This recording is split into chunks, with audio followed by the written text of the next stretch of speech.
The price of gold is driven by a complex mix of economic, geopolitical, and market factors. Recently, gold prices have been hitting record highs. Here are the primary reasons why the price of gold is increasing right now.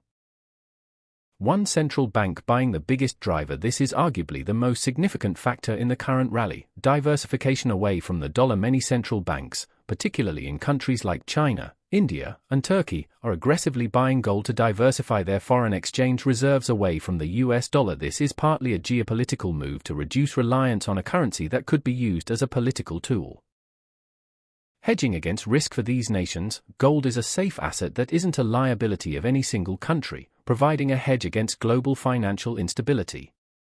2. Expectations of US interest rate cuts. Gold has a well-known inverse relationship with interest rates. Opportunity cost. Gold is a non-yielding asset. It doesn't pay interest or dividends when interest rates are high. Investors prefer yield-bearing assets like bonds.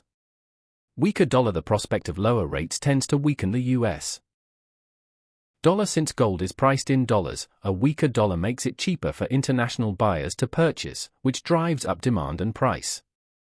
3. Geopolitical uncertainty and safe haven demand. Ongoing conflicts. The wars in Ukraine and the Middle East, along with tensions between the US and China, create instability.